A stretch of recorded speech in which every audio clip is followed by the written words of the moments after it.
Bueno, buenos días. La mesa de distintos formatos de lectura. Un placer estar acá compartiendo este espacio, sobre todo con la narradora mapuche. Y me vino a la mente un texto de un narrador espontáneo, un cuentero, que todos los días salía a la plaza de su pueblo, se sentaba bajo un árbol y ahí se juntaba la gente, como aquí. Y escuchaba los relatos orales, las historias orales. Consumían la literatura de esa forma, a través de la palabra. Y el narrador contaba y decía, había una vez, y la gente lo escuchaba y contaba las historias también, pero en sus corazones. Con el tiempo la gente dejó de ir a la plaza, las ocupaciones, el trabajo, y consumió la literatura de otra forma, en otros formatos, a través de los libros, a través de internet, la radio, la televisión. La gente dejó de concurrir a esa plaza, pero este narrador, todas las tardes, debajo del árbol decía, había una vez. Y hubo una vez en que el narrador se quedó solo bajo el árbol, sin público. Y todas las tardes, igual, sin público, decía, había una vez, y contaba su historia. Un niño que pasaba por allí se acercó y le dijo, Señor, Señor, ¿por qué sigue contando? ¿No ve que nadie lo escucha? Y el narrador dijo, yo contaba cuentos para cambiar el mundo. Ahora cuento cuentos para que el mundo no me cambie a mí.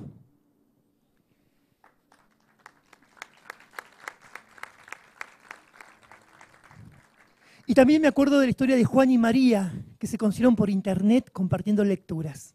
Juan empezó a mandarle poemas a María. María empezó a mandarle frases de libros diciendo que eran de ella. Pero así les creció y les nació el amor. A través de esas lecturas compartidas, sin conocerse, por internet. Y llegó el día de la cita, el día que se verían cara a cara. En el camino Juan pensó que le iba a conocer, que iba a salir con María, que se iba a casar, que iba a tener hijos, que iba a vivir. Dejó de interesarle, apagó la computadora. Muchas gracias. Muchas gracias, Claudio. Claudio ha hecho la introducción exactamente de lo que vamos a hablar ahora en esta mesa. Las historias, las lecturas, los cuentos tienen múltiples formatos. Y ese vértigo del viaje es el que proponemos ahora, el de viajar por las múltiples posibilidades que nos da una lectura en un formato diferente. Quizás más que una dificultad, es una posibilidad diferente. Una posibilidad de llegar a más gente, una posibilidad de tener mayor diversidad, pero sobre todo una posibilidad de poder tocar en los corazones de más habitantes de nuestra comunidad. Es para mí un placer compartir esta mesa y moderarla, y quiero primero presentar a Hilario Hernández, director del Departamento de Análisis y Estudios de la Fundación Germán Sánchez Ruy Pérez, de España. Es licenciado en Geografía e Historia, tiene estudios en Biblioteconomía, o Bibliotecología, como diríamos nosotros, y Documentación de la Universidad de Salamanca, y ha sido profesor asociado al Departamento de Biblioteconomía y Documentación de la misma institución. Podría seguir explicando más su biografía, la pueden encontrar en el sitio del seminario, pero quisiera compartir con ustedes algo que él me dijo ayer mientras lo entrevistaba. Le hicimos una pregunta que era, ¿cuál es el futuro de la lectura? Y su respuesta nos dejó una reflexión. ¿Cuál es el futuro de la lectura? La pregunta, la frase es la siguiente, el tema es el siguiente, que es la lectura es el futuro. Hilario, amigo, adelante. Muy bien, pues voy a intervenir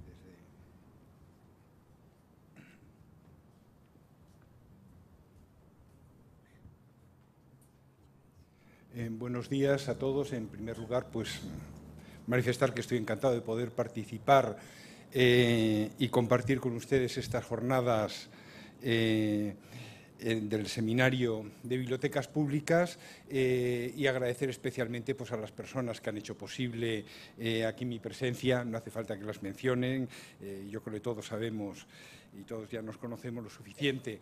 Bien, voy a hacer un primer planteamiento así un poco general de lo que puede ser hoy día el panorama de la lectura en múltiples formatos, el tema oficialmente planteado en la mesa. Luego tendremos ocasión de ver quizás como dos ejemplos o dos plasmaciones en los extremos casi del abanico total de lo que podría ser un abanico de distintas formas de lectura o distintos formatos en los que en estos momentos se puede leer.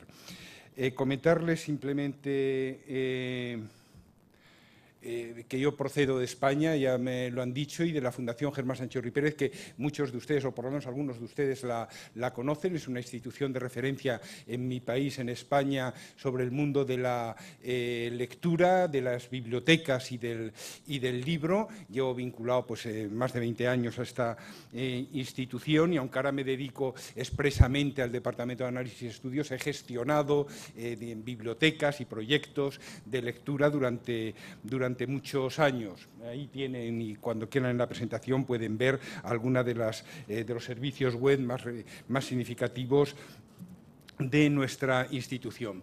Bien, en el principio fue el verbo, y de alguna manera a veces hay que empezar aclarando un poco ese verbo, el concepto, los conceptos.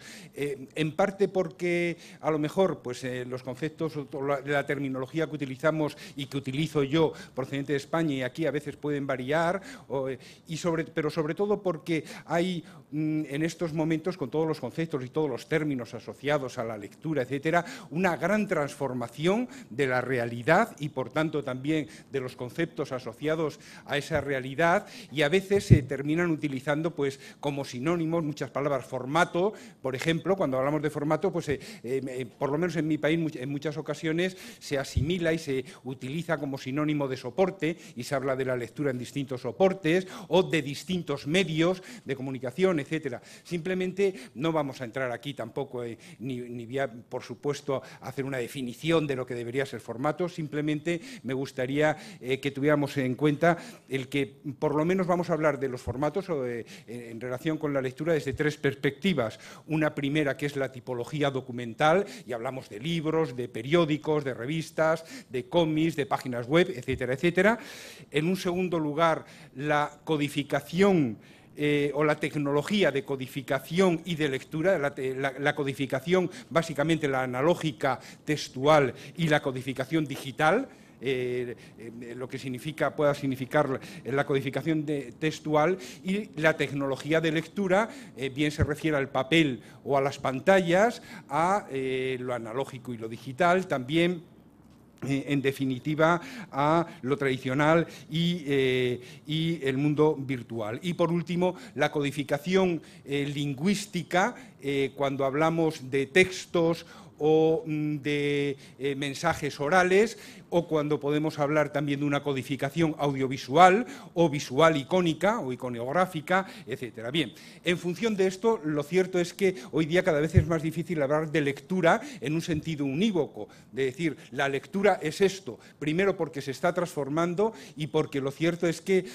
cada vez hay más formas de lectura, más funcionalidades, y tendríamos que estar hablando constantemente de lecturas, de distintas formas de lectura que además para los individuos y para las personas tienen realidades y funciones distintas. Esta mañana y ayer también Genevieve Pat comentaba que al final cada individuo y cada persona hace una lectura, y por tanto nos gusta, yo creo que hay que poner un poco el énfasis en los lectores, en el uso que hacen de las herramientas de lectura las personas en concreto. Por lo tanto, casi en vez de hablar de la lectura en distintos formatos, deberíamos hablar de los lectores en distintos formatos, o lectores con todos los sentidos, porque terminamos leyendo con unas destrezas y otras, pero también con cualquiera de los sentidos. De alguna manera incorporamos información, traducimos esa información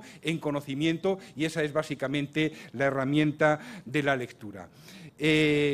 Otra cosa es a quién consideramos hoy día lector. Simplemente mencionar que normalmente se utilizan determinado tipo como de medidas para decir quién es lector y quién no es lector. Esas medidas están en función de la frecuencia de lectura, si se lee todos los días, una vez cada 15 días, cada tal, o quienes están leyendo constantemente cada 10 minutos, aunque solamente sea en el móvil. Por ahí podríamos tener muchos ejemplos. En la intensidad, además de la frecuencia, la intensidad de lectura, cuánto se lee, fundamentalmente, por ejemplo, en cuántos libros o cuántos diarios, etcétera, se leen al día o en determinado periodo, y cuántas horas se dedican en determinado tiempo a la lectura. Pero además hay otros dos elementos fundamentales, que son las competencias de lectura y los niveles de comprensión lectora, que se están midiendo y que terminan definiendo unas cosas u otras. Bien, un poco en función de esto, y a partir de esto vamos a repasar así brevemente quiénes son los lectores de distintas tipologías y de distintos formatos de lectura. En primer lugar,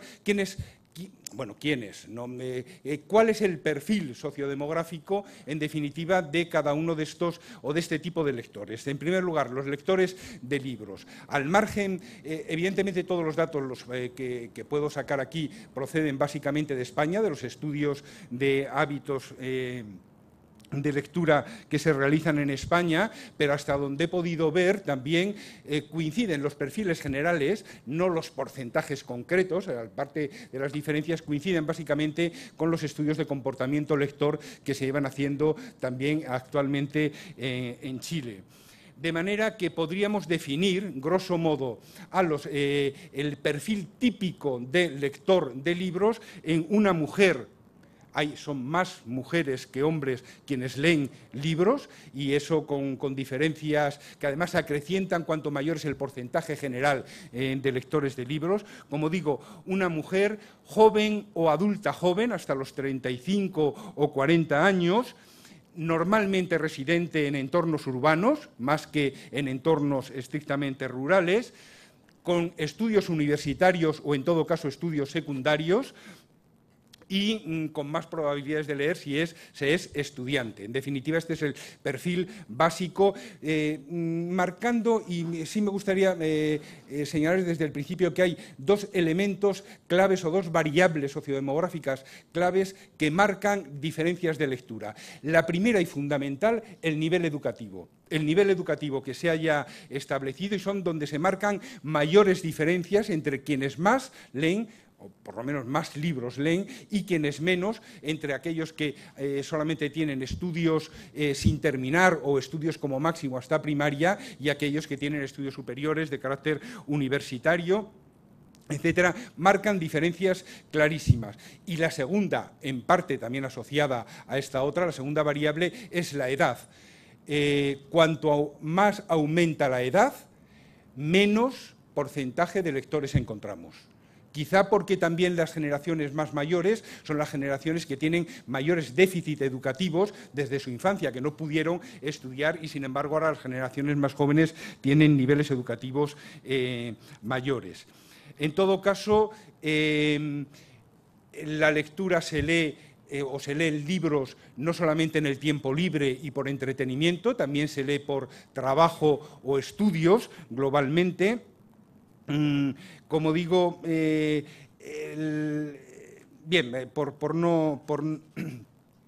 por ir avanzando y no liar mucho las cosas, en la lectura de tiempo libre normalmente es por entretenimiento y se lee básicamente literatura, y dentro de la literatura fundamentalmente la narrativa. Lo digo porque de ahí que ha habido tradicionalmente desde hace muchos años, y sigue funcionando actualmente, una identificación del lector con el lector de libros, lector de narrativa o lector de novela. Y parecería ser que el lector es aquella persona que lee novelas. Y, en fin, ese es el lector de novelas. Hay otros muchos lectores, aunque no lean nunca novelas.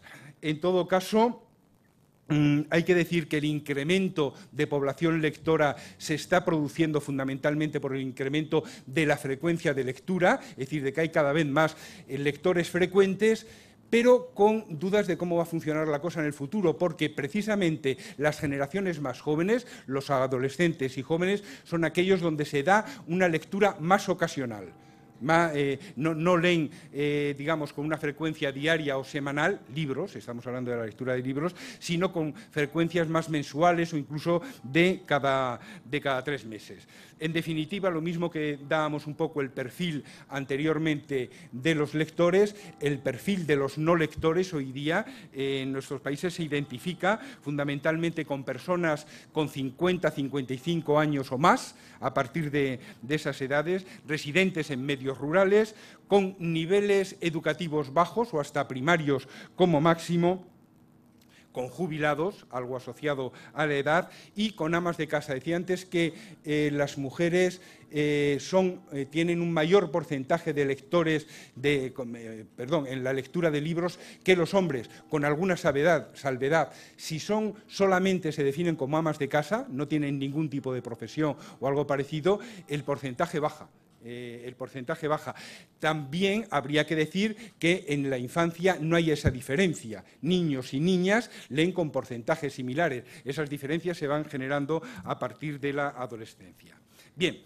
En los lectores de periódicos, sin embargo, son más los hombres que las mujeres y, en definitiva, el perfil básico sería el de un varón adulto. Los jóvenes leen poca prensa o leen pocos diarios, residente en ciudades también, en entornos urbanos o ciudades de más de 200.000 habitantes, con estudios secundarios o superiores y, por supuesto, como corresponde, pues con actividad, ocupados o bien en desempleo, pero como corresponde un poco a esas edades. En las lecturas de revistas volvemos a tener un mayor porcentaje de mujeres, aunque realmente no abarca tantos sectores de población. En España el porcentaje de lectores de libros está en torno al 60%, 61% era el año pasado. El de lectores de periódicos supera las 3/4 partes, un 77%, y en los lectores de revistas no llegan a la mitad. En todo caso, hablamos, por tanto, de un perfil de mujeres por debajo de 35 años, especialmente jóvenes o adultas jóvenes, de ciudades intermedias y también con estudios superiores, estudiantes o en activo. Los cómics, digamos que tienen una incidencia mucho más moderada, prácticamente tan solo entre los jóvenes y adultos a 1 de cada 10 y a 3 de cada 10 niños aproximadamente. El perfil lo identificaríamos con varones jóvenes o adultos jóvenes y con estudios superiores o estudiantes. Curiosamente, esa imagen de que los cómics son para personas con poco nivel educativo no se da en la realidad. Quienes más cómics o más cosas de estas leen, pues son ellos. Bien. Vamos a pasar a algo que nos interesa más, que serían los lectores en soporte digital o los lectores en pantallas. En definitiva, los soportes digital, salvo que lo imprimamos en papel o algo así, normalmente se leen en pantallas, que es lo que unifica todo tipo de dispositivos, desde las computadores normales hasta los retroproyectores de ese tipo o los celulares o smartphone como las pantallas más pequeñas. Bien, si el 90% de la población en España declara leer en algo, poco más de la mitad declara que, entre otras, aparte de leer también eso, lee en pantallas en estos momentos. Por tanto, ya es un fenómeno especialmente importante que se define. Otra cosa es que luego se pregunta, si se pregunta, ¿accede usted a Internet?, responden casi las 2/3 partes, más del 60% que accede a Internet.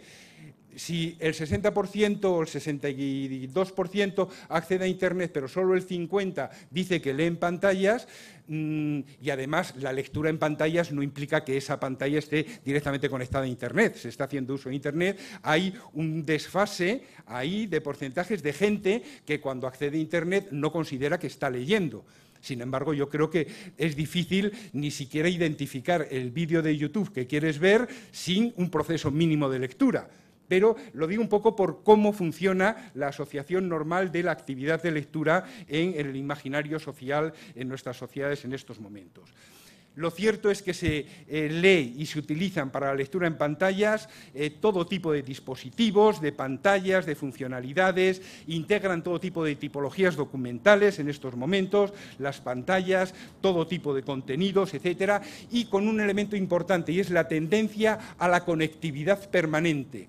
Hasta hace poco teníamos que conectar, hasta hace unos años, teníamos que conectar expresamente el ordenador cuando queríamos que se conectara a Internet. Ahora los celulares y los smartphones están permanentemente conectados a Internet y a la red. Y además se están produciendo nuevas generaciones de niños, generaciones en estos que están viviendo desde su infancia permanentemente conectados. Esto va a terminar generando cosas nuevas que no sabemos por dónde van y que hay muchas dudas de por dónde pueden funcionar en el futuro. Bien, lo cierto, no sé si me he pasado, perdón. Sí. ¿Qué es exactamente lo que más se lee en pantallas? En primer lugar, lo que más se lee o que declaran los lectores son las tipologías expresas de las pantallas, es decir, páginas web, el correo electrónico, blog, foros, etcétera. Probablemente casi nadie interpreta que alguna de las redes sociales, sobre todo Twitter o Twenty, etcétera, se consideran lectura, eso es otra cosa, es comunicación interpersonal, probablemente no se consideran, pero bueno, en cualquier caso, lo fundamental que se lee. Y en segundo lugar, lo que más se lee en pantalla es prensa. Y prensa diaria, fundamentalmente. Prácticamente casi la mitad de los lectores de diarios en España declaran que leen esos diarios en pantallas, a través de Internet, en un proceso que parece que ya ser inexorable hacia la digitalización de los medios de comunicación, o por lo menos de los medios de comunicación diarios. Bien, además eso es lo que está prácticamente en estos momentos creciendo. Los demás soportes tienen un impacto mucho, por lo menos las demás tipologías, un impacto mucho menor. Tan solo un 6,8% de los que dicen que leen en pantalla dicen que leen libros o declaran leer libros. Todavía algo más o poco más las revistas y mucho menos los cómics. Ahora bien, la lectura en pantalla sí se declara como una actividad frecuente, que se hace todos los días o casi todos los días o al menos más de una vez o dos por semana. Es algo, el peso de los lectores ocasionales es mucho menor.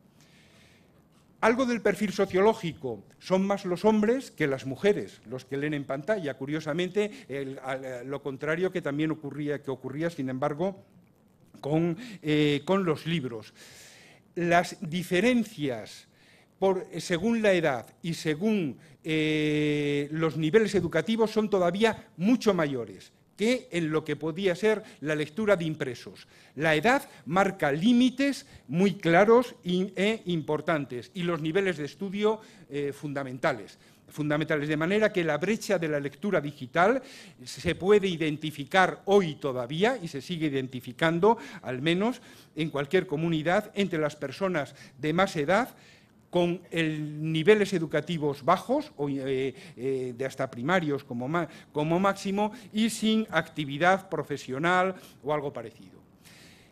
Esto en parte ¿por qué ocurre? Porque la lectura en pantalla exige determinado tipo de destrezas, genera nuevos hábitos, nuevas formas, nuevos perfiles y exige determinadas destrezas que normalmente no se tienen necesariamente, como por ejemplo una eficacia a la hora de navegar en el hipertexto, porque si no con el hipertexto un amigo mío dice que esto de meterse en la web enseguida es dispersión y tururú. Empiezas a darle a un esto y empiezas buscando información sobre Santiago de Chile y terminas viendo cómo se hace la paella valenciana, por menos de nada, cosas de estas. Bien, además, no solamente el hipertexto, hoy día las ventanas emergentes con que se configuran las páginas web tienden a termines viendo, encontrándote, iba a decir con un culo en la pantalla, pero bueno, es real, ¿no? Cuando estabas esperando que te ibas a encontrar con el precio de no sé qué o algo parecido. En fin. Además, exigen criterios de valoración crítica sobre el rigor y veracidad de lo que figura en esa información, sobre el contenido.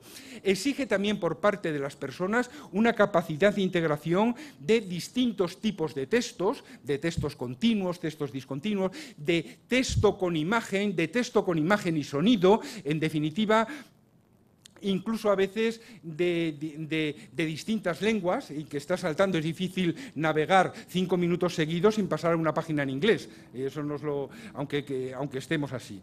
Y además, pues en definitiva, también ciertos niveles de conocimiento de los procesamientos de texto, y son habilidades o destrezas que ni siquiera tienen los nativos digitales, aquellas generaciones con menos de 20 años que han nacido ya en un mundo digital y que se creen que por saber darle mucho al ratón funcionan y saben manejar perfectamente la información y las destrezas de lectura. Y eso está comprobado por distintas vías.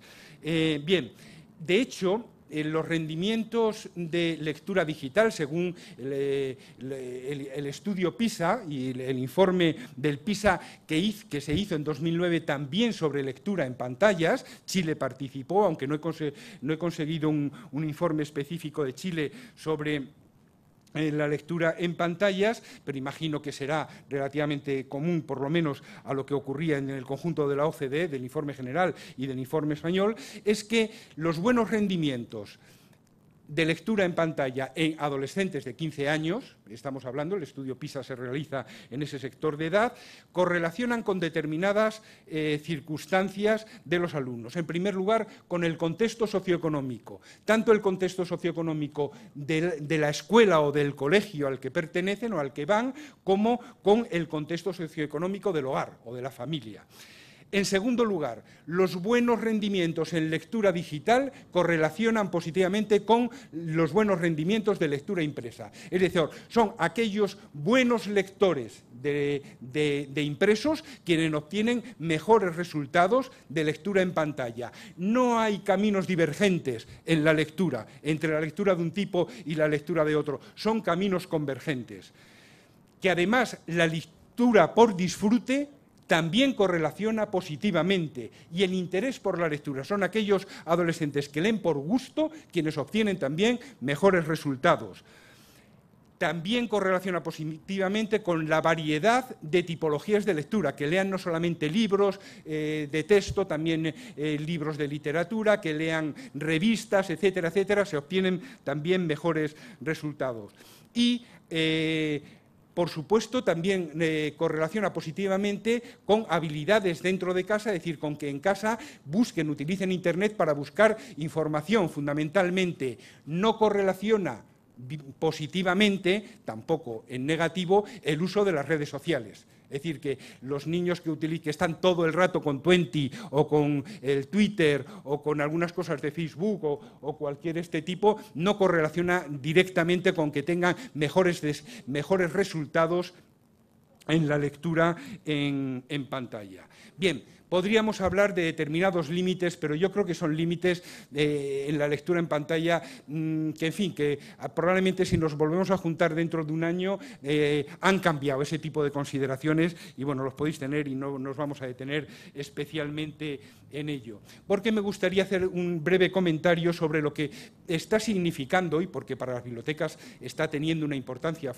muy grande, puede tener o va a tener una importancia muy grande, lo que digo, la aparición o la irrupción del libro electrónico. Hasta ahora, la lectura en pantallas se ha estado, digamos, circunscribiendo, digo hasta ahora, hasta hace muy pocos años, se circunscribía fundamentalmente a dos ámbitos. Por una parte, los ámbitos académicos y profesionales o de búsqueda de información como bloque, y por otra parte, a algo que es lo más universal, que es la comunicación interpersonal, el correo electrónico, las redes sociales, etcétera, el comunicarse directamente entre las personas. Pero hasta ahora nadie leía en pantallas una novela o no leía un libro, lo que se considera en definitiva, y no olvidemos que en definitiva el libro es la herramienta más importante de lectura que hemos creado los humanos hasta ahora. No, en ese sentido todavía probablemente se va a superar. Pero bueno, al final, lo que estamos hablando es que el libro electrónico o los e-book, etcétera, es el último estadio en la evolución del libro, de algo que empezó probablemente como tal, como libro, en lo que hemos conocido en el siglo XV con Gutenberg y que ahora pues terminamos leyendo en distintos dispositivos, etcétera, con distintos formatos que pudiera haber. Habría algunas consideraciones que me gustaría dejar un poco también presentes porque me parece que son importantes. En primer lugar, porque la irrupción del libro electrónico y la posibilidad también de leer, digamos, todo tipo de obras, en definitiva, cualquier tipo de información en pantalla, y en estos momentos en concreto respecto al libro, está transformando totalmente el modelo financiero del mundo de la edición. Y eso es algo que no sabemos cómo se va a terminar de producir y cómo se va a configurar el panorama. ¿Por qué? Entre otras cosas, porque desaparece el proceso de fabricación, desaparece el papel, la impresión, la encuadernación. Además, desaparecen los problemas, o por lo menos se modifican radicalmente, de almacenamiento y de distribución de los libros. La logística, que era uno de los elementos que más dificultaba y más encarecía el producto, como producto comercial, el producto que conocemos como libro. Soluciona además el problema, el problema de devoluciones y de catálogo. Y aunque no tenemos todavía claro si vamos a leer los libros directamente en la nube, no nos los descargamos, o lo que nos descargamos van a ser libros, archivos con un DRM, con una protección que incluso a veces pues, se puede borrar al cabo de un poco tiempo. En todo caso, la experiencia que hemos hecho desde nuestra propia fundación y en nuestras bibliotecas sobre la introducción del territorio ebook es que, salvo un primer momento de introducción, lo que prevalece para los lectores es el contenido, mucho menos que el dispositivo. Es decir, y sobre todo si ha habido procesos de acompañamiento por parte de la biblioteca, lo fundamental, en definitiva, es el contenido. Brevemente, para terminar, 4 reflexiones finales. Evidentemente, yo creo que todos tenemos claro que leer no es solamente leer libros, que es algo mucho más que leer narrativa y novela. Ahora bien, la lectura de libros y la lectura frecuente de libros es hoy por hoy el mejor indicador del comportamiento lector y de niveles de comprensión de lectura medios o altos. Y eso tampoco lo podemos obviar ni olvidar. Que leer en tiempo libre, o que no se lee solamente en tiempo libre o voluntariamente, hay quien lee también por obligación, lo mismo que hay que alimentarle por obligación, porque si no, no come, y ahí son cosas que necesitamos.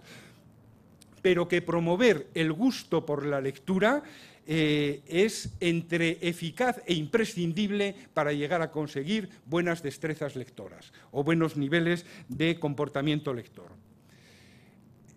Que debemos huir de algunos errores, como el de fomentar la lectura solamente como la lectura de libros, o confundir el fomento de la lectura con el fomento de la industria editorial, algo que ha pasado en mi país en más de un plan de lectura, que fundamentalmente lo que se podía tener por debajo era un apoyo a la industria editorial, pero también entender que podría ser un error el pensar que Internet se maneja y se aprovecha simplemente con tener destrezas de computación, con saber manejar el ratón mejor y darle a la F5 o cosas parecidas. La lectura en pantalla exige otro tipo de cosas, además de, sin duda alguna.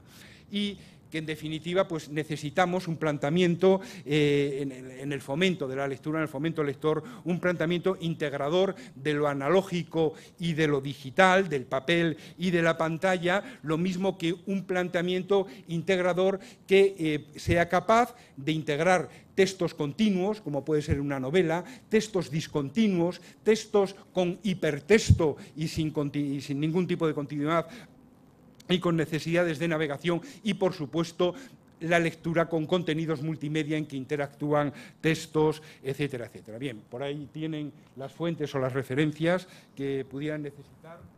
Pantallas Les traía aquí, se me ha olvidado ir enseñando por prisa, pero vamos, desde las pantallas de los móviles, las pantallas de un e-book normal o de un e-reader, de un lector de e-book, a las pantallas de los tablets tipo iPad o lo que llamamos ahora tabletas, de ahí hasta pasar a las pantallas de los portátiles, etcétera, o los pantallones de algunas computadoras que podemos tener, pues en fin.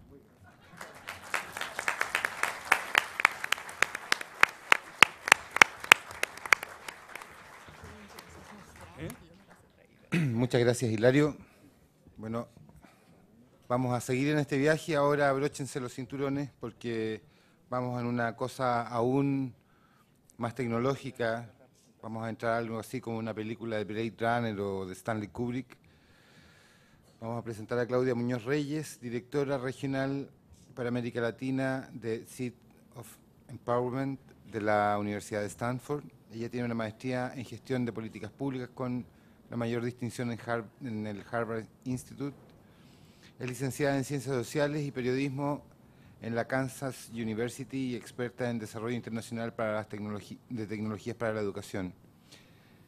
Claudia nos va a mostrar un mundo aún más radical de uso de las tecnologías y del potencial que éste puede tener tanto en la educación como en el fomento de la lectura. Claudia, es un placer. Por favor, adelante. Muchísimas gracias, Gonzalo. Para mí es un gusto enorme estar acá en Chile. Realmente, además, el gusto es doble por estar con una audiencia tan grande y lectora, especialmente. Me da muchísimo gusto. Agradezco la invitación a Gonzalo y a todos los organizadores de este seminario y felicito la iniciativa de la NFB. Bueno, yo voy a hablar hoy día sobre 3 temas que se interrelacionan, así como mi colega Hilario ya les ha dado un poco un pantallazo general de cuáles son los diversos formatos hoy día de lectura, pues yo me voy a referir a tecnologías móviles, a educación y sobre todo a esta palabra interesante que hoy en día hace al desarrollo, que es el empoderamiento para todos. Primero quisiera comenzar con algunas reflexiones preliminares que creo que es interesante en esta audiencia. Y es, ¿cuál es el detonante que hace hoy en día en los países que se generen políticas públicas en torno a las famosas TICs, a las tecnologías de información y educación para educación y desarrollo? ¿Cuál será ese detonante? Por otro lado, ¿estamos convencidos de generar cambios en nuestros sistemas educativos y sabemos cómo hacerlo? Y finalmente, ¿quiénes son los verdaderos actores de este interesante tema? Quiero darles un pantallazo grande solamente para entender cómo nos movemos en el mundo de la cooperación, por un lado, y qué es lo que ha estado pasando en educación. Sabemos, y tal vez ustedes de acá sí lo saben, en la última década se han gastado un montón de dinero, 65 billones de dólares, en educación. Y sin embargo, ¿qué es lo que tenemos hoy en el mundo? ¿No es cierto? Tenemos que 115 millones de niños todavía carecen de educación primaria, en general, que no van a la escuela.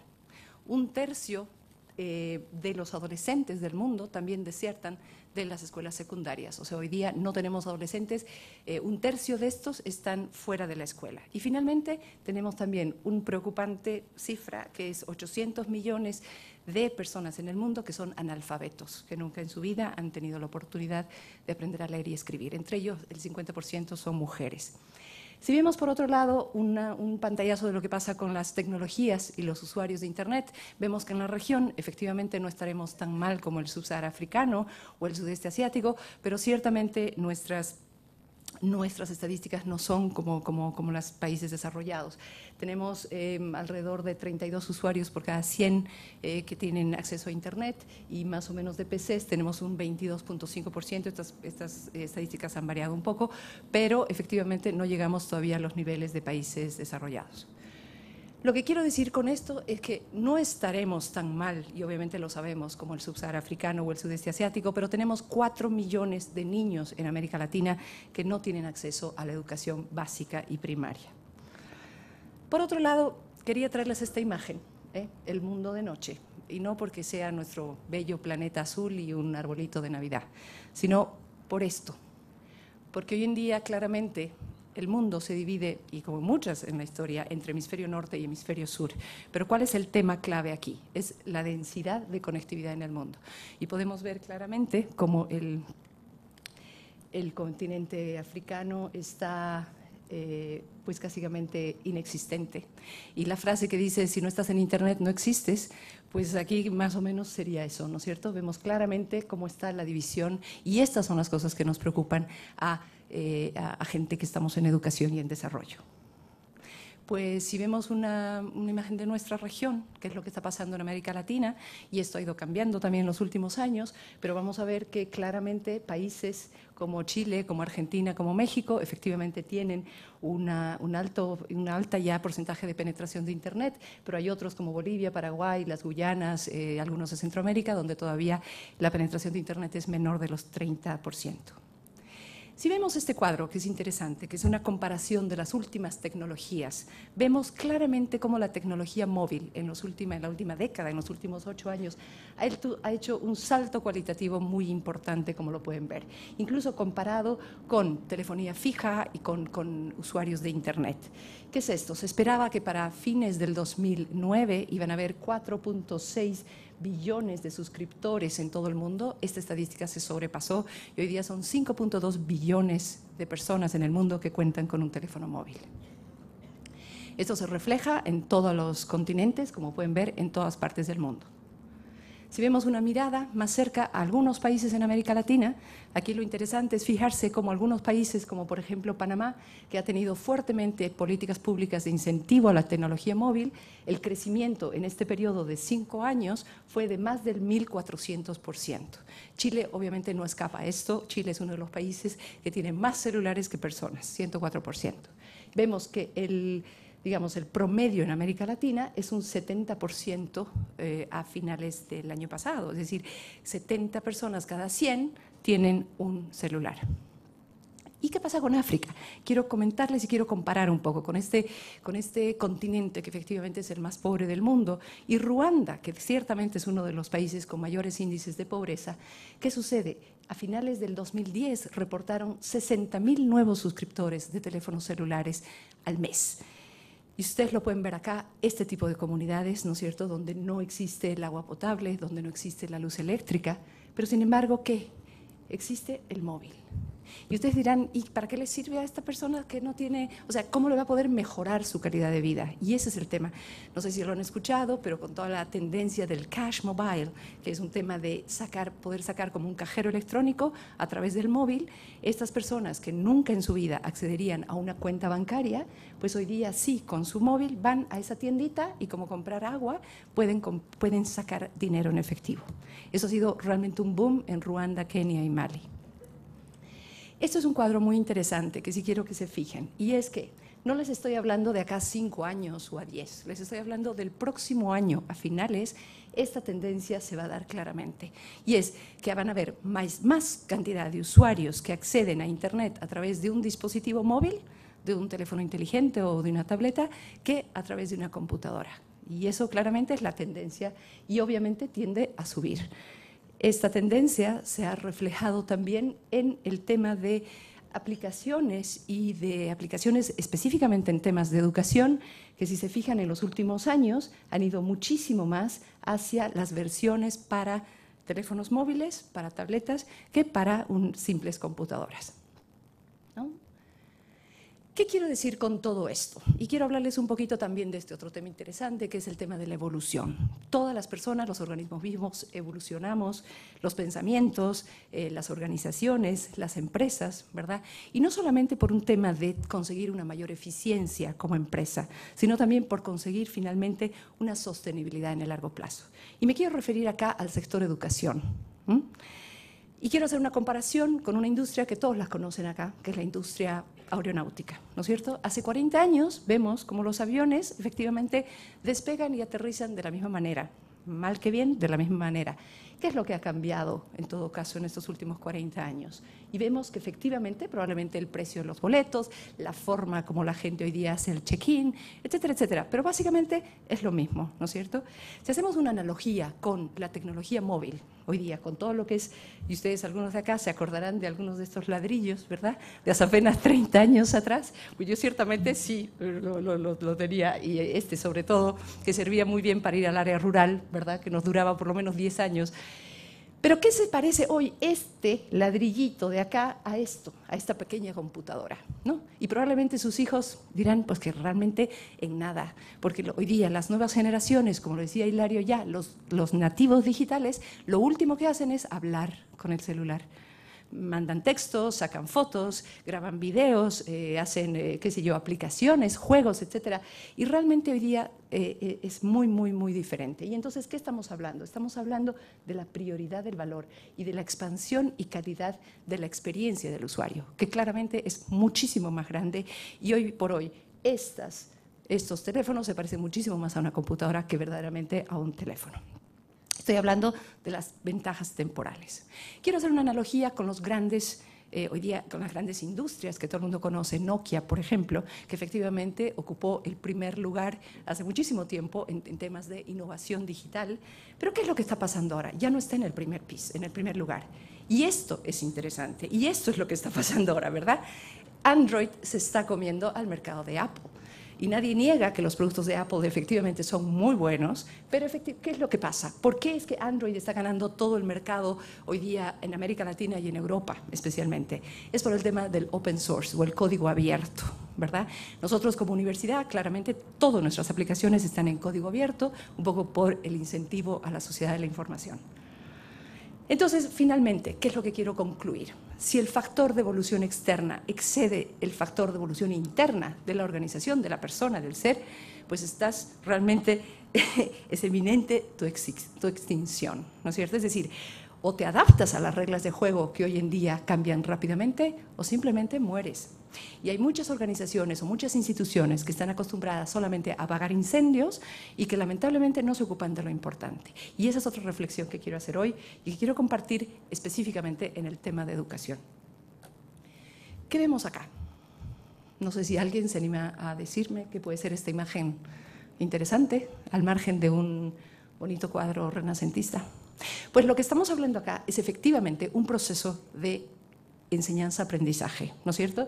En estos años, hace siglos atrás, eran muy pocos los que tenían el privilegio de educarse, pero aquí vemos un educador y unos educandos, ¿no es cierto? El proceso era este, alguien que enseñaba y alguien que simplemente recibía ese mensaje. Siglos después, pueden ver ustedes acá, probablemente en los años 50, en los años 60, donde efectivamente ya había más gente en las universidades, pero teníamos un profesor y unos alumnos que escuchaban.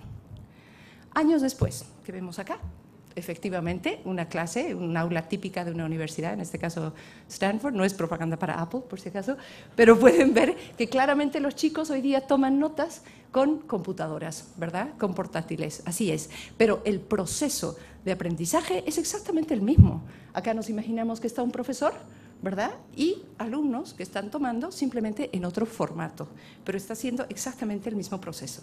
¿Qué vemos acá? Probablemente una foto más reciente de hace un año atrás, se les han entregado tablets a todos los estudiantes de medicina en Stanford y vemos que efectivamente pueden hacer mejores cosas, seguramente se conectarán en clase, los muchachos están siendo más interactivos, pero finalmente es el mismo proceso. Tenemos un profesor y unos alumnos que están detrás, probablemente escuchando y tomando notas. Quiero que se fijen en esta imagen. Esto es, de pronto está pasando algo diferente, ¿verdad? Vemos los muchachos que están igual con las computadoras, con las netbooks, pero de pronto tienen en la mano estos aparatitos y algo diferente está pasando, ¿no? Y es eso. Y esta foto más aún. Aquí vemos niñitos de quinto de primaria, una escuela pública, que están interactuando efectivamente con los smartphones, pero además con sus textos escolares. Y a eso es a lo que me voy a referir hoy. Nuestras plataformas pedagógicas, de eso es lo que trata. Es qué se hace con la tecnología. No es la tecnología per se. Es qué se hace, cómo inteligentemente interactuamos hoy día para mejorar la calidad de la educación. Entonces, ¿Qué nos interesa a nosotros como educadores, como pedagogos, como tecnócratas del desarrollo, este vertiginoso crecimiento del mundo digital, específicamente la tecnología móvil? ¿Qué nos puede interesar si es que este paradigma de educación para todos, si es que estas grandes carteles de Naciones Unidas y de la cooperación decimos y no se cumplen? Cuando vemos esta realidad, que no solamente es en el África, donde niños están buscando un abecedario, un libro probablemente en un basural. Y eso claramente no solo pasa en África, No solamente tenemos estas escuelitas en Zambia o en Ruanda, ¿no es cierto? Sino, y cabalmente quiero comparar hasta el mismo color de pared, con esta escuelita, por ejemplo, en el Chaco salteño, en la Argentina, muy cerca de acá, donde vemos que son comunidades que todavía no cuentan con agua potable, no cuentan con electricidad, donde las maestras están cocinando a leña, y donde estas niñas, que ustedes las pueden ver acá, muy sonrientes y con mucha felicidad, por primera vez en la vida estaban pudiendo registrar su voz y pudiendo escucharse. Este fue nuestro primer piloto hace 2 años, a 6 horas de Salta, en una comunidad, como les digo. Estas chiquitas no es que nunca habían visto un celular o una laptop, nunca en su vida habían visto la tele. Lo más cercano para ellas era una radio. Esa era su exposición digital. Y, sin embargo, a la media hora que nosotros les presentamos el dispositivo móvil, a la media hora estaban jugando ya con 3 aplicaciones nuestras. Entonces, lo que quiero decir con todo esto es que finalmente el chip de inteligencia de los niños está acá y no tiene nada que ver con la exposición, con cuánta mayor o menor exposición tengan al mundo digital. Ellos tienen la capacidad, simplemente es un poco de oportunidad de darles. De todo esto es que nace nuestro programa en Stanford University, cuando unos académicos, hace unos 5 años atrás, dijeron: estamos ante los albores de un momento revolucionario tan fuerte como lo fue el advenimiento de la Internet hace 40 años atrás. Y si hoy tendríamos que crear una nueva Internet, ¿cómo la haríamos? Y dijeron esto: la haríamos programable, abierta y móvil. Y es que esa es la tendencia. Programable porque efectivamente todo el mundo, y abierta es porque hoy en día con el advenimiento de la sociedad del conocimiento, la sociedad de la información, todo el mundo debería tener derecho a este conocimiento gratuitamente. Y móvil porque claramente hoy día esa es la tendencia. Esa es la tendencia, clarísimo. Ya nadie se queda o no se va a quedar en su casa con su computadora de escritorio. Cada vez más la gente está utilizando porque efectivamente es mucho más portable.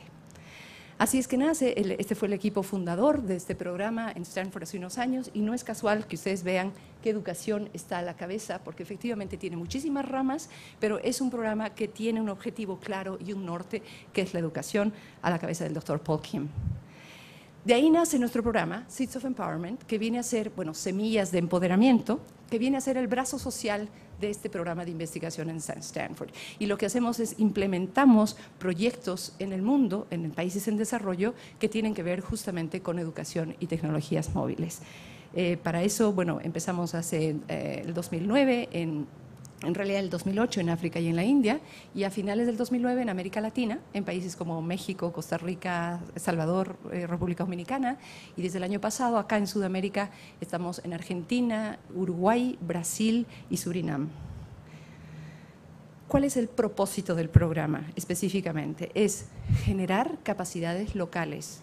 A diferencia de muchos otros, a nosotros no nos interesa el hardware, ni siquiera el software. Es generar capacidades locales y bajo un modelo que pensamos que en este momento es el de mayor sostenibilidad, que es las alianzas público-privadas.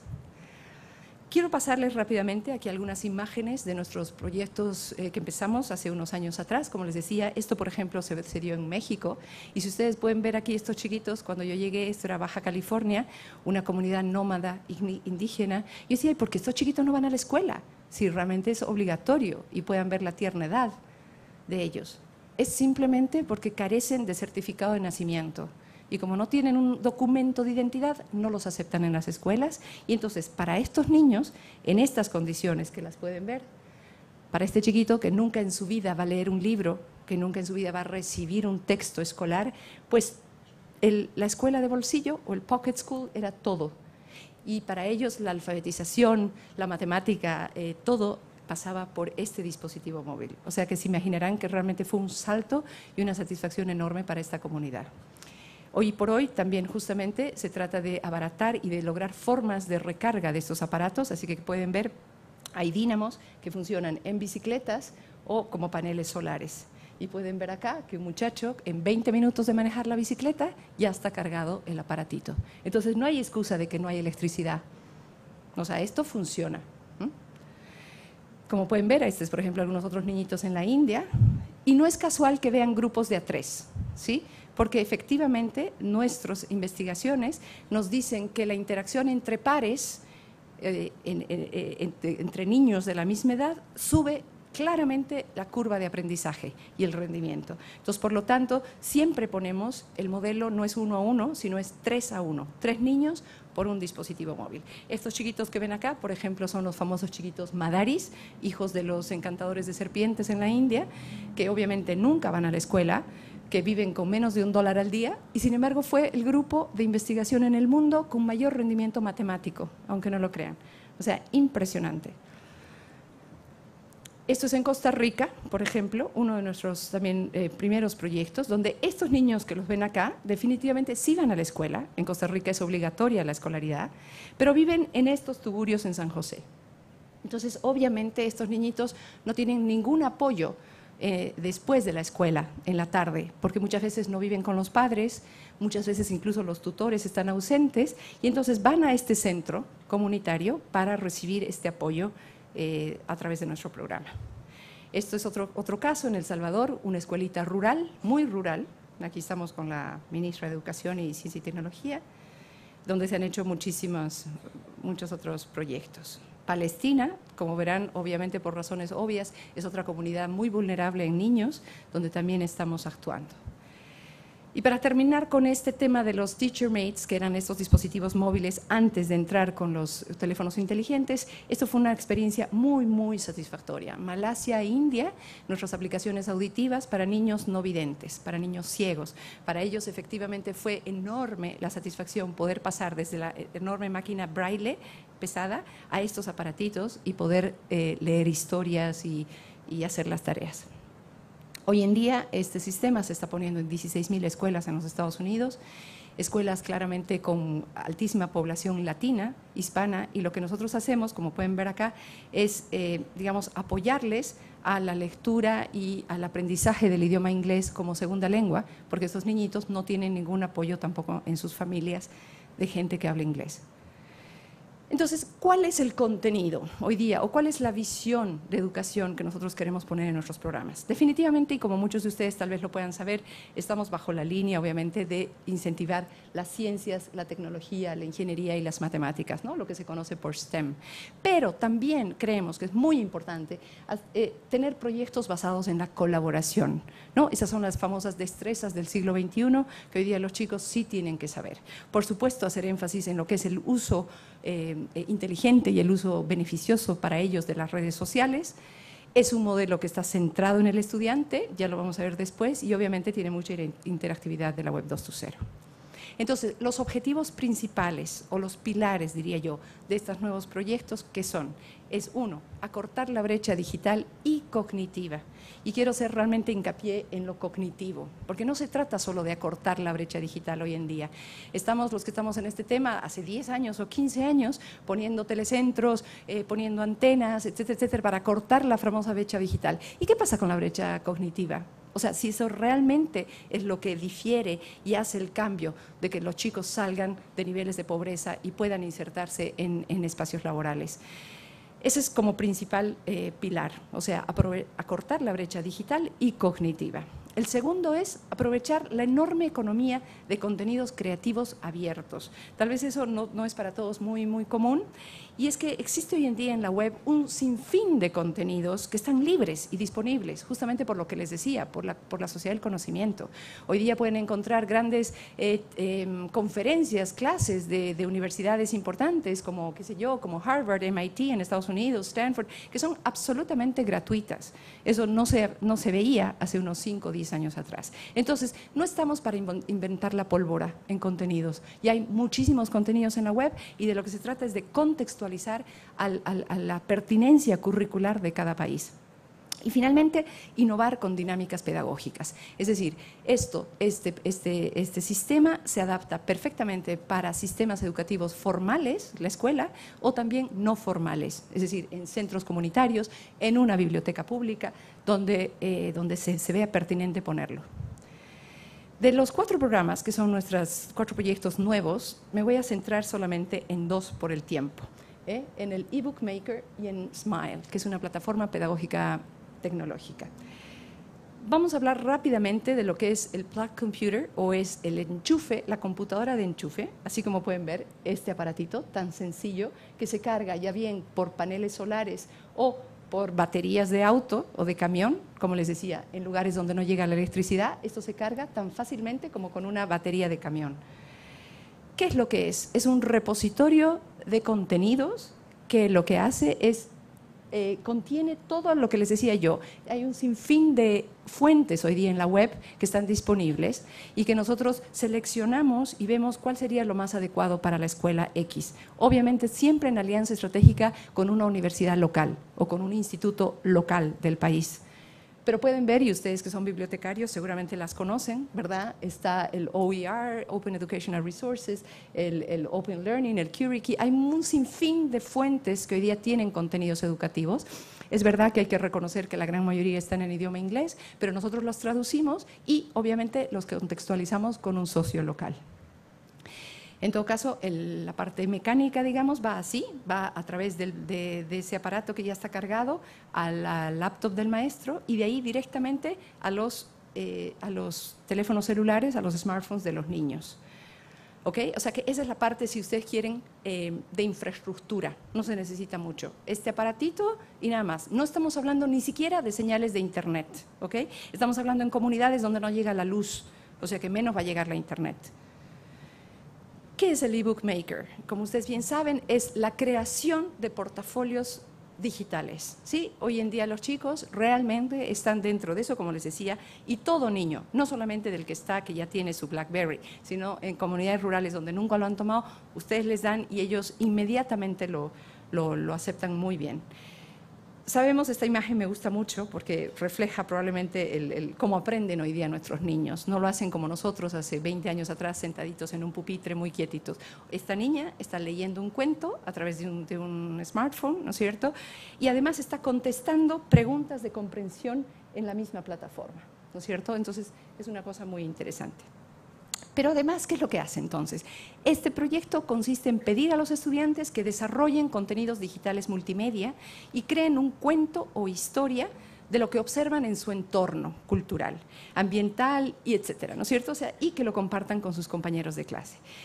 Ese es el proceso, y yo les puedo mostrar a los que se interesen luego la aplicación en mi smartphone, de creación. O sea, los chiquitos escriben su cuento tal cual, en papel y lápiz, y luego van poniéndolo en el dispositivo móvil y van obviamente agregándole imágenes, ¿no es cierto?, que pueden ver. O sea, es como una creación de una pequeña película, porque son imágenes o fijas, como si fuera una telenovela, o digamos en movimiento. Lo interesante de esto, y por eso nosotros ganamos una distinción el año pasado en la UNESCO en París, porque efectivamente lo que estamos tratando es de recuperar los idiomas nativos.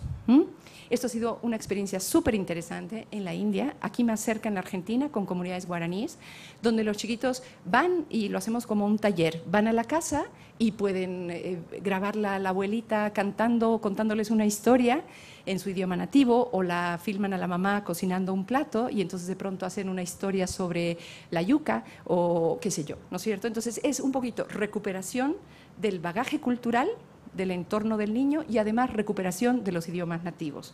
Aquí sería muy interesante, y la vamos a poder ver a la señora luego que nos cuente en mapuche, y por ejemplo me encantaría poder hacer una historia mapuche y difundirla. Pero esto no queda acá. Lo interesante es que este proyecto, este programa, está traducido en 6 idiomas, está difundido en 26 países en el mundo, y como pueden ver, los chicos graban sus historias orales, las escriben, hacemos un concurso y premiamos al mejor cuento de la escuela, como pueden ver acá, ¿no es cierto? ¿Y qué pasa con ellos? El mejor cuento lo digitalizamos, ya luego para los que quieran les puedo mostrar en mi smartphone cómo va, lo digitalizamos y hoy día lo pueden encontrar en Amazon.com. Así como comprarse un libro o un CD, Ustedes le dan clic a esta historia, tenemos 3.000 en este momento, y este 2.99 le va directamente al chiquito, al autor. Entonces, lo que hemos hecho es que, de alguna manera, crear un círculo virtuoso, y no es que pensamos que estos chiquitos van a vivir de estos 2.99, pero sí, ciertamente, es una elevación de la autoestima, es un premio que ellos saben que hoy día están publicando en la web. Ese es el primer programa que les quería presentar, el eBook Maker o el Cuentacuentos, y este es el segundo. Este es una plataforma que se llama Entorno de Aprendizaje Móvil basado en la indagación, por las siglas en inglés, SMILE o Sonrisa. Esto es una cosa muy nueva, recién tiene 1 año y medio, es nuestro último bebé, y realmente es una cosa muy interesante, porque lo que hace básicamente es una plataforma que incentiva la creatividad, el pensamiento crítico, el trabajo colaborativo y todo lo que es el pensamiento crítico y científico en los niños, ¿sí? Activa una participación enorme en clases, y es básicamente una herramienta de autoevaluación, tanto para los muchachos como para el maestro. Aquí no se trata, lo que hacen los chicos es utilizar, lo que les había dicho, sus propios textos escolares, ¿ok? Sus propios contenidos, no estamos creando contenidos. Pero lo interesante de todo esto es que el protagonista de esta dinámica pedagógica es el estudiante, sea niño, sea joven, lo hemos puesto desde 5º de primaria hasta 5º año de universidad. Y no queremos decir con esto de excluir al maestro, no, todo lo contrario, pero sí que asuma un diferente rol, que es el rol de facilitador del proceso de enseñanza-aprendizaje. ¿Okay? Él simplemente está como para acompañar este proceso, y ahora les voy a contar cómo va. Por otro lado, otra ventaja interesante es que no requiere de largos procesos de capacitación docente. Sabemos muy bien, los que hemos estado asesorando a ministerios de educación, que el talón de Aquiles de todo ministerio es la famosa capacitación docente, que es costosa, que es larga, que dura mucho tiempo y que no necesariamente todos los docentes están muy felices de ir a pasar clases. Entonces, esto es simplemente un taller de 1 día y medio que se les brinda una orientación de la plataforma y luego se lanzan. Y la responsabilidad está en los estudiantes. Por eso es que hay muy buena aceptación de los maestros hoy día a esto. Por otro lado, les permite también agregar, recolectar, generar, gestionar todo lo que es la curva de rendimiento de los alumnos a los directivos de las escuelas. En un país pequeñito como El Salvador, por ejemplo, en 1 día pudieron agregar todas las pruebas previas a las pruebas nacionales de todas las escuelas públicas. ¿Okay? Entonces, realmente es una herramienta de gestión también interesante para los directores de escuelas. Funciona técnicamente en sistema operativo Android o en sistema iOS, o sea, iPhones o iPads, y, como les decía, tiene un currículum sumamente elástico. ¿Cómo funciona? Rápidamente les voy a explicar. Se coloca una red LAN, que eso es, para los que no saben, un pequeño router, ¿sí? Un router que se lo conecta, no necesitamos internet. La dirección de IP se las pone en los mismos celulares de los chiquitos. Para que tengan una idea, más o menos, para una escuela que vamos a poner en 2 cursos, 5º de primaria A y B o 5º y 6º, estamos hablando de 120 alumnos, es suficiente con 20 aparatos, ¿ok? Con un promedio de 30 niños por clase. Entonces, no es muy costoso realmente. Lo que hace esto nos permite generar una red LAN y este es el panel de control del profesor. El profesor empieza y dice, bueno chicos, vamos a hacer hoy día un juego, un concurso, algo diferente, ¿ok? Pero el que va a preguntar ya no soy yo, son ustedes. Entonces, es pasarles, digamos así, la responsabilidad, el juego y el protagonismo a los estudiantes. Entonces, son los propios chiquitos los que tienen que generar las preguntas que generalmente haría el profesor. Ellos comienzan, como pueden ver acá, digamos, registrándose. Es todo un proceso de preguntas, de generación de preguntas, que están apoyadas con un multimedia, sea una foto, sea un video, sea lo que fuera, pero lo interesante de ellos es que tienen que ser una pregunta suficientemente desafiante para el resto de sus compañeros, pero que ellos saben la respuesta. Entonces, ellos marcan la respuesta correcta y luego, el momento que ya empieza el concurso o el juego, tienen inmediatamente en su smartphone 30 preguntas del resto de sus compañeritos. Y ahí no solamente tienen que contestarlas, sino que tienen que evaluarla. ¿Qué tan buena fue esa pregunta?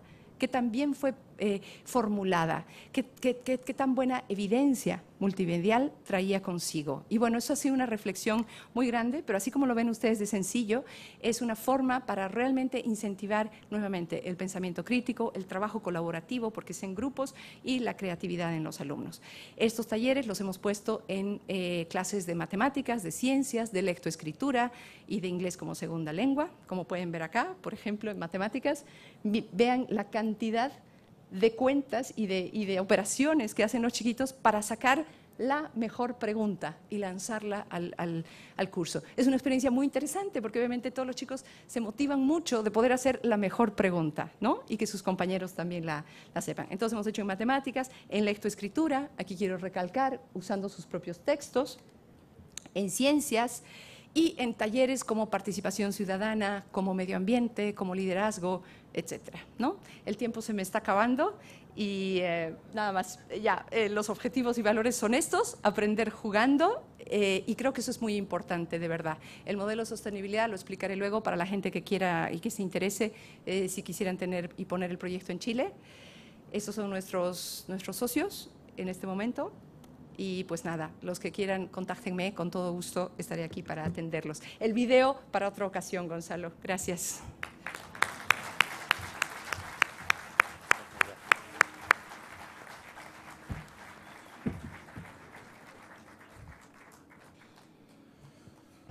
Muchas gracias, Claudia. Continuamos de viaje. Ahora vamos a El viaje no ha terminado, por favor no se desabrochen los cinturones. Ahora vamos en un viaje a la semilla. Quiero agradecer a la hija de Paula por el texto que me ha entregado. Porque antes de los móviles y antes de las pantallas, porque antes de los libros, porque antes de los manuscritos, porque antes de los papiros, porque antes de las tabletas, lo primero era la palabra. El ser humano debió primero aprender la oralidad en el verdadero sentido de hablar, del poder comunicarse con el otro para poder entenderse.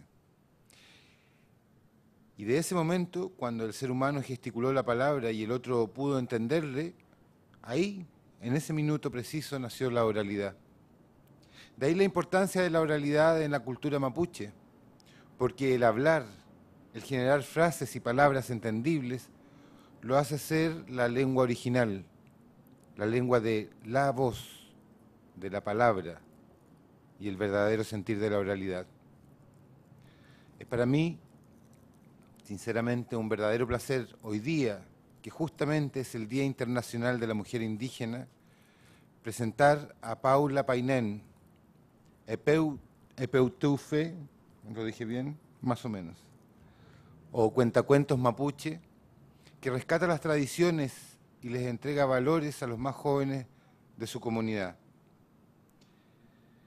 La antigua tradición mapuche de narrar epeu o cuentos se mantiene gracias a los cuentacuentos como Paula Painén, quien ha dado continuidad a esta práctica en su comunidad. Quisiera dejar con ustedes a Paula Painén.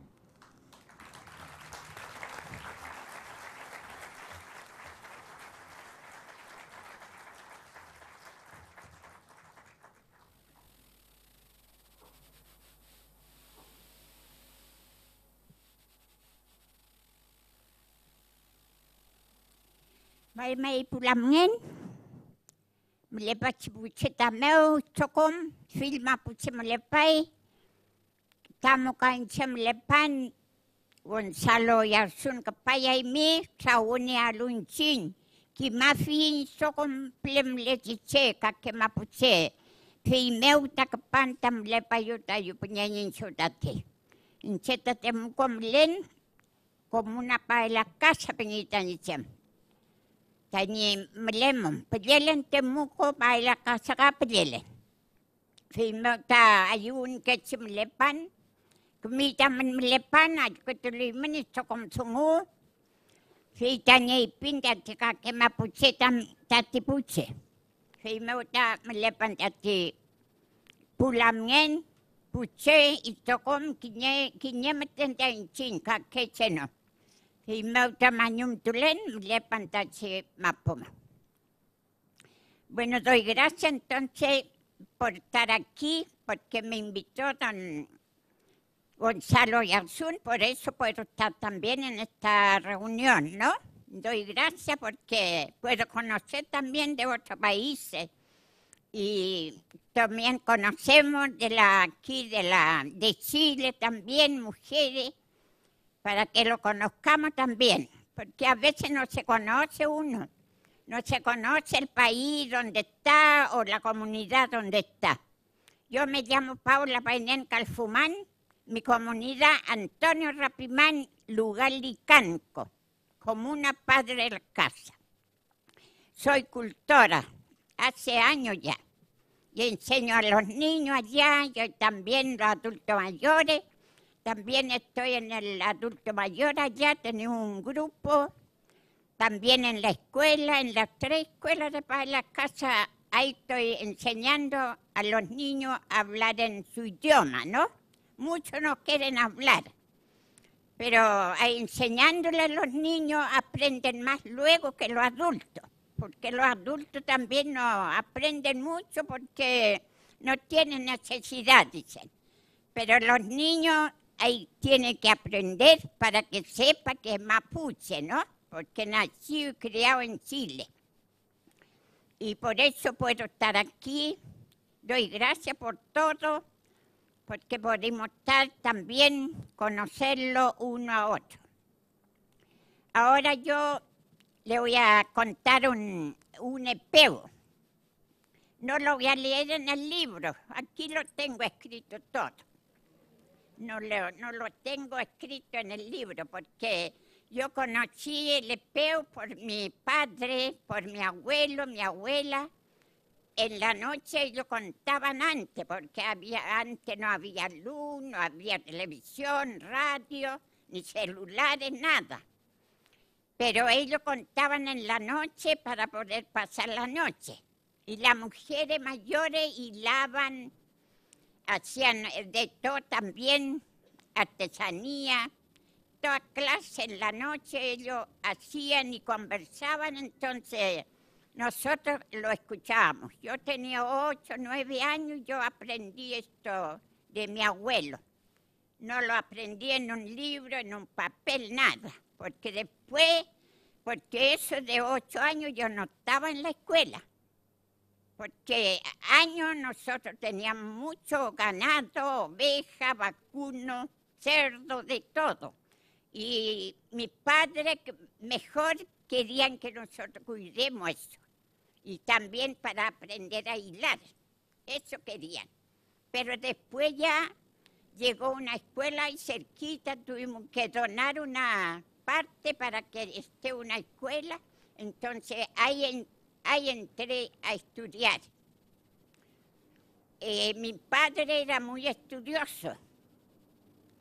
Sabía mucho leer, sabía las leyes mapuche, sabía todos los libros, los diarios, compraba mucho él. Pero esa vez yo no estaba en la escuela. Así que después ya me empezaron a ir a la clase. Mi padre en la noche me enseñaba todos los libros. Antes había un libro que se llama Ojo. En ese aprendí. Y después, segundo año, era Guzmán Maturana, se llamaba, segundo año. Así que ese yo lo sabía de memoria todo. Y después yo entré, yo sé que me acuerdo, me entré en el año, primer año en el Ojo. Tuve como 6 meses, después a los 6 meses me pasaron al segundo año, porque yo lo sabía de memoria, los libros. Y por eso aprendí, porque Dios al que hace inteligencia, ¿no? No el hombre, porque hay uno que lo cuida, él lo da inteligencia y por eso también yo creo también el de arriba, así que por eso sé. Y por eso también aprendí todos los epeos que contaban mi abuelo y mi abuela, Los que eran antiguos, ellos contaban porque ellos nacieron en 1800, uno había de 1700 y tanto, pero después murió ya, pero después un abuelo de 1800 y tanto había nacido, así que sabía todo, que trabajaban en oro, ellos en plata, trabajaban, decían ahí, conversaban. Y había muchos animales de todo, muy abundante, y la tierra daba muchas cosas, cosechaban cientos de sacos de trigo, de papa, de poroto, arvejas, garbanzos, lentejas, de todo. Y eso yo aprendí de los abuelos, no lo aprendí en un libro, nada.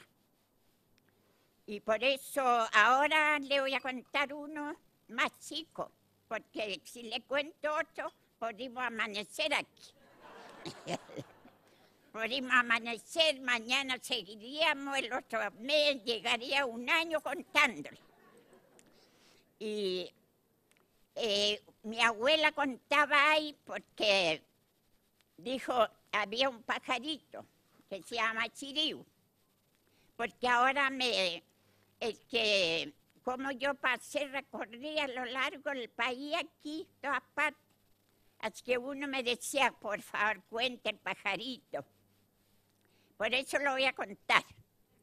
Y había un pajarito, y yo lo conocí también un poco, y esa vez había trigo, estaban saliendo los trigos ya, y había un pajarito, chiquitito era. Apenas que amanecía el día, porque nosotros cuidábamos ovejas en el campo, ahí corríamos, saltábamos todo, y veíamos muchos pájaros. Así que ese pajarito subía, el pajarito subía arriba, decía chiu, chiu, chiu, chiu, chiu, chiu, chiu, chiu, chiu, chiu, chiu, chiu, chiu, después chiu, chiu, chiu, y bajaba. Yo a mi padre le decía, ¿y ese pajarito por qué todos los días hace? No es el que tira el trigo para crecer, me decían. Ah, y al otro día igual. Y un día, dice el pajarito que andaba ahí igual, chiu, chiu, chiu, chiu, chiu, chiu, chiu, chiu, chiu, chiu, chiu. Después caía otra. Después subía y en eso pasaba. Y un día había helá, cayó helá, porque la helá cuando cae queda como vidrio muy alto. Entonces el pajarito subió, chiu, chiu, chiu, chiu, chiu, chiu, chiu, chiu, chiu, chiu, chiu, chiu, chiu, bajó y se le quebró la patita. Se le quebró una patita en el hielo ahí.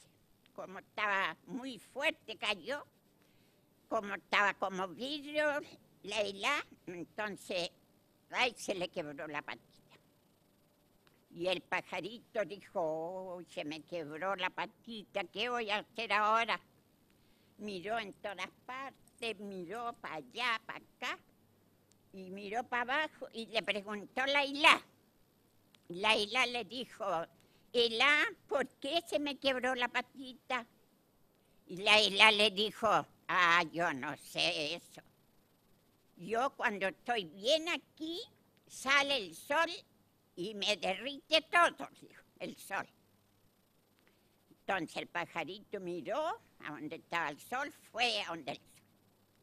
Y ahí fue a decirle, sol, ¿por qué se me quebró la patita? Y el sol le dijo, ah, yo no sé. Yo cuando estoy bien alumbrando todo aquí, cuando viene una nube me tapa todo, dijo la nube. Y el pajarito ahí dijo, ¿y ahora qué voy a hacer? Miró todo, miró para arriba, ahí vio la nube y fue. Nube, ¿por qué se me quebró la patita? La nube le dijo, ay, yo no, nada, no sé. Yo cuando estoy bien tapando el sol, todo aquí, viene un viento y me lleva donde quiera, dijo el viento, dijo la nube. Entonces el pajarito dijo, ¿cómo lo voy a hacer ahora? Y ahí fue entonces a donde el viento. Y ahí le dijo, viento, ¿por qué se me quebró la patita? Ah, dijo el viento, yo tampoco no sé por qué. A lo mejor andaba mal, jugando, a lo mejor, no sé. Yo cuando estoy en una casa bien cerrada, no entro, dijo el viento. Entonces el pajarito dijo, ¿qué voy a hacer ahora? ¿Quién me va a ayudar? Y ahí fue en una casa. Y allá la casa le dijo, casa, ¿por qué se me quebró la patita? La casa le dijo, no me hable muy fuerte, dijo la casa, porque cuando yo estoy bien cerrado todo, viene el ratón y me hace todo, entra para adentro. Y ahí el pajarito buscó el ratón, ¿dónde lo voy a encontrar? Dijo. Encontró un ratón, le dijo, ratón, ¿por qué se me quebró la patita? Y ahí entonces el ratón le dijo, ay, no me hable muy fuerte, porque yo ando para entrar en una casa para robar pan, dijo el ratón. Y ahí el ratón, entonces el pajarito dijo, el ratón dijo, calladito, no me hable muy fuerte, porque el gato está adentro, dijo. Porque se me pesca, no me hable muy fuerte. Y ahí el pajarito dijo, ¿quién será el gato? ¿A dónde estará? Ahí adentro está durmiendo, dijo el pajarito, el ratón. Y el pajarito entró. Y el gato le trae un fogón ahí, estaba durmiendo el gato. Había un fogón grande ahí. Y ahí le dijo, gato, le dijo. Y el gato le dijo, ¿qué quieres que me viene a molestar? Dijo, yo estoy bien durmiendo, calentito aquí. ¿Por qué se me quebró la patita? Y el gato dijo, ay, yo no sé, dijo, yo paso durmiendo aquí, no salgo ni afuera. Pero cuando estoy bien, sale una chispa del fuego y me quema la manta, dijo. Eso es lo que tengo yo, dijo el gato. Y el pajarito se fue, le dijo al juego, ¿por qué se me quebró la patita? Y ahí el juego le dijo, de eso yo no sé nada. Cuando yo estoy bien prendido aquí, viene el agua y me apaga todo, dijo el juego. Entonces el pajarito fue a donde el agua. Y ahí dijo, agua, vengo, ¿por qué se me quebró la patita? Y ahí el agua dijo, eso yo nada, no sé, yo cuando estoy muy bien aquí, viene un güey cansado, me toma todo, dijo. Y ahí el pajarito fue a donde el güey. Y el güey estaba comiendo pasto en el campo, bien todo, y le fue a decir, güey, y el güey ni lo tomó en cuenta. Güey, le dijo, ¿por qué se me quebró la patita? Y entonces el güey le dijo, no sé nada, yo cuando estoy bien aquí comiendo, viene el lazo y me lacea para trabajar. Y ahí entonces el pajarito fue a donde el lazo. Y ahí el lazo le fue a decir, lazo, ¿por qué se me quebró la patita? Entonces el lazo le dijo, eso yo tampoco no sé nada. ¿Por qué se le quebró? Yo cuando estoy bien estirado así, viene el cuchillo y me corta, dijo. Dijo, voy a tener que buscar el cuchillo, dijo el pajarito. ¿Qué voy a hacer? Y ahí fue a donde el cuchillo estaba medio enojado. Y ahí dijo, Cuchillo, le dijo, cuchillo. Ah, dijo él, ¿por qué se me quebró la patita? Y el cuchillo le dijo, no sé nada de eso. Yo me hizo el herrero, dijo el cuchillo. Entonces el pajarito fue a donde el herrero. El herrero estaba más enojado, estaba machacando ahí fierro. Y ahí le dijo, herrero, le dijo, ¿qué dices? Le dijo el herrero. ¿Por qué se me quebró la patita? ¿Qué viene a decirme a mí? Yo estoy trabajando bien y a mí Dios me dejó, dijo el herrero. Nada que ver. Y el pajarito volvió, dijo, ¿ahora qué voy a hacer? Dios, dijo el pajarito, ¿qué? ¿A dónde? Ahí miro para arriba todo, ahí hay nubes por ahí, debe estar, dijo. Voy a tener que ir, dijo, a ver si puedo. Ya hizo empeño de salir, va y salió y subió. Llegó allá. Y allá cuando llegó, en una casa había, miró todas partes y la casa estaba sola, no había nadie. Y ahí en la puerta golpeó. Allá. Nadie salió. Y otra vez, nada. Vale, ¿qué pasó? Y después otra vez, y ahí salió uno. Ahí le dijeron, ¿qué desea? Quiero hablar con Dios. Ah, espere ahí, descanse. Y ahí, esperando estaba, que salga el otro.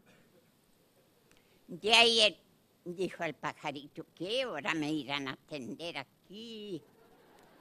Nada, no hay gente, ¿quién? Y de repente abrieron la puerta y salió uno con un palo así. Venía así, andando. Y ahí le digo, ¿usted quiere hablar conmigo? Sí, dijo el pajarito. Dígame, ¿por qué se me quebró la patita? Dijo, que yo le dije que se quebrara la patita, yo le dije que trabajara allá, que tire el trigo para que crezca. A eso te dejé. Y aquí me venías a reclamar, le dijeron. Y ahí le pescaron un palo, le dieron, el pajarito. Y el pajarito se vino,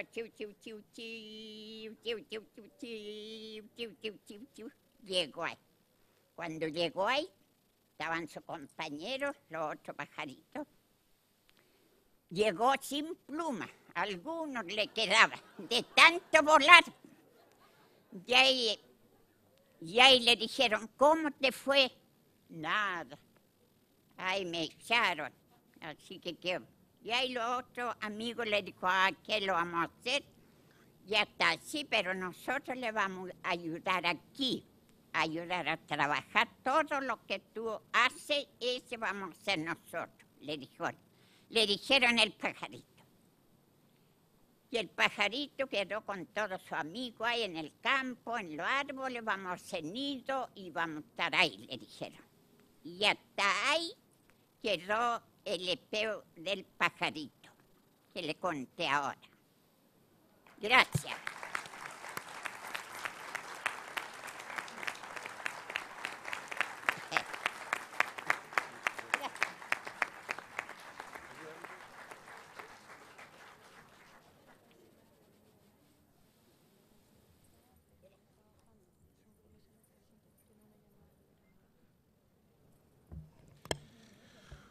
Bueno, muchas gracias, Paula Painén, tesoro humano vivo, que nos ha deleitado con su historia, con su lengua y también con el pajarito. Quisiéramos, ya no tenemos mucho tiempo, pero si hubiese alguna pregunta, un par de preguntas. De todas maneras, los invitados van a estar acá hasta mañana, con todos ustedes en el mismo hotel.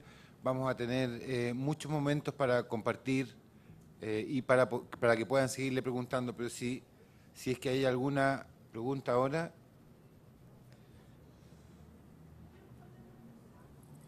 Ahí. Le quería preguntar a Mónica si la aplicación... ¿Mónica? Claudia, perdón. Si la aplicación del ebook maker se puede utilizar, descargar y utilizar ampliamente. Sí, muy buena pregunta, gracias. Sí, todas nuestras aplicaciones están disponibles. Yo con todo gusto les puedo dar los enlaces luego. Y sí las pueden descargar si tienen un dispositivo Android, una tableta o un smartphone, no hay ningún problema. El tema sí es que no es tanto la aplicación en sí, sino que lo que nosotros recomendamos es que cualquier institución pública, o una biblioteca o una escuela o lo que fuera, pueda de alguna manera estar también en contacto con nosotros como proyecto. Porque más que lo que decía, más que el hardware o más que la aplicación o el software, es la interacción y la dinámica pedagógica que nosotros sugerimos en aula. Así que con todo gusto luego te puedo dar los datos.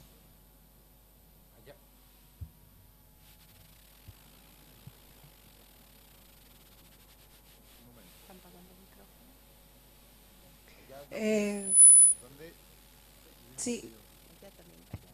¿Puedes dar tu nombre, por favor, porque no vemos nada aquí adelante?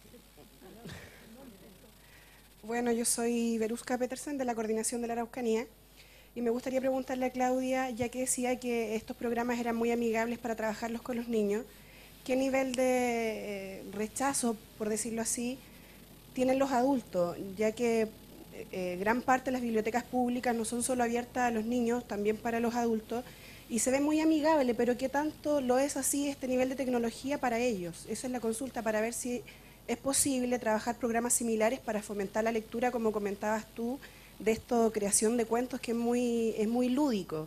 ¿Crees que es aplicable acá para los adultos? Okay. Buenísima pregunta, gracias. Sí, es verdad que nosotros comenzamos y efectivamente, digamos, la audiencia específica de nuestros proyectos son niños o jóvenes, pero en la India, por ejemplo, también nos solicitaron para mujeres analfabetas y ahí generamos varias aplicaciones en juegos que eran para, por ejemplo, la enseñanza, la capacitación de microfinanzas. Te estoy hablando de mujeres totalmente analfabetas, o sea que sí hay la posibilidad de crear de forma lúdica de juegos también para adultos. Esta herramienta en realidad la puede usar todos, el ebook maker, ya sea que lo hagan chiquitos de 10 años o personas adultas que quieran escribir y que puedan también poner, o sea, no hay una limitante.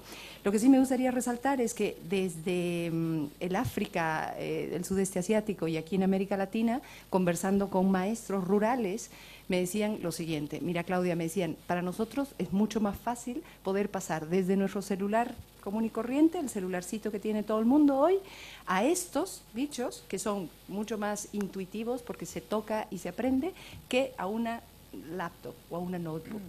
O sea, para nosotros el que ya tengamos que entrar a la computadora nos supone que hay una capacitación larga, que no tenemos, etcétera, etcétera. Entonces, la aceptación que hemos tenido de maestros rurales, me hubiera gustado pasarles el video, pero en otro momento se los doy breve, verán que realmente se han sentido muy cómodos y sobre todo porque es una plataforma, nuevamente, que no, la responsabilidad total no cae en el maestro, sino en los chicos, y a los chicos les fascina. Entonces es una sinergia muy, muy interesante. Buenas tardes, mi nombre es Cintia Lineros y soy encargada de la biblioteca de la comuna de El Quisco, en la región de Valparaíso. Mi pregunta es para la señora Paula Painén. Buenas tardes, señora Paula. Quería preguntarle cuál es el acceso en su comunidad, de donde usted viene, que tienen los niños mapuches a las bibliotecas, si existen bibliotecas móviles que lleguen hasta las comunas más rurales mapuches, y cuál es el acceso que tienen los niños mapuches hoy en Chile a las bibliotecas, pero no los niños mapuches que están en la ciudad, sino que los niños que están en la ruralidad. Bueno, ahora los niños del campo vienen todos en la escuela, porque cada comunidad tiene su escuela. Entonces los niños ahí estudian todo. Y ahora le están enseñando todo en su idioma a los niños. Porque ellos no sabían, a veces los padres, la mamá, el papá no sabe hablar, saben algunos, pero no quieren hablar. no quieren enseñarle a los niños. Porque algunos loncos que había allá, yo me acuerdo que decían, no, nunca ninguna cosa que ustedes aprendieron ahora, no le digan los wincas, no le enseñen a los wincas, decían. Entonces los jóvenes que tenían su hijo o hija, por eso no le enseñaban. Pero ahora todo en el campo, en la ciudad, tienen su profesora, profesores que le están enseñando. Y yo estoy trabajando en las 3 escuelas en Padre, en la escuela Oscar Mose y en la escuela 1 y en la escuela artística. Ahí estoy enseñando a los niños. Le enseño el peu y le enseño a hablar en mapuche. Eso no.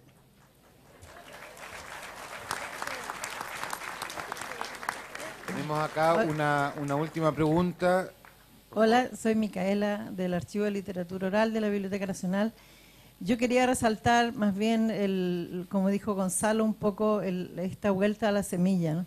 A mí me parece tan fascinante, yo creo que de alguna manera la mesa ha rozado el tema de la oralidad y que se ha hecho carne en el relato de la señora Paula. Cuando hoy día insistimos tanto, más que una pregunta, es una reflexión, insistimos tanto en el tema de que hay que leer, que el fomento de la lectura, hemos inventado varios afanes para que la gente lea. Pero también, ¿qué se lee? Hilario decía algo así, ¿no? ¿Qué leemos? ¿Qué es el lector? Hoy día, espero que cada vez más, o sea, yo lo vengo viendo hace 20 años a través de las bibliotecas públicas y cómo han ido trabajando en sus localidades, espero que cada vez más vayamos entendiendo que la lectura no es solamente el leer un libro, o leer esos libros modernos de que nos han hablado las personas que han hablado sobre soportes tecnológicos, sino que también nos demos cuenta que hay otro tipo de lecturas previas al libro y previas a otro tipo de comunicaciones. O sea, el acceso a la cultura, a los saberes, no solamente es a través del libro y de la internet. El acceso a los saberes siempre ha existido y viene de antes, y lo que me gustaría es que logremos un día de sacar esto que a mi modo es una especie de discriminación con el que no lee, con el que no ve o con el que sencillamente no tiene una biblioteca cerca. Por eso me encantó que la señora Paula haya entendido lo que ella quiso entender de la última pregunta, que no venía al caso, disculpa, porque esa se la tenía que haber hecho a su coordinadora y no ella está en lo suyo. O sea, el tema de los saberes orales. Tenemos que saber leer en los saberes, sobre todo de los mayores. O sea, el valor de la oralidad, yo felicito a la mesa y que se haya tocado el tema también de esta otra lectura. Gracias.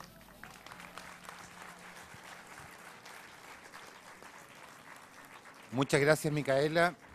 Esa fue la idea al construir esta mesa, construirla en la diversidad de nuestras lecturas. Múltiples formatos, también hay múltiples lecturas, o como decía Hilario, quizás lo que hay son múltiples lectores, más que múltiples lecturas. Y eso es por eso también que uno de los talleres de la tarde, el taller de fomento lector justamente, se hace desde la oralidad, con la biblioteca ambulante que nos va a presentar Claudio Ledesma. Antes de ir al almuerzo, quisiera agradecer y reiterar un aplauso más para Hilario, para Claudia y para Paula.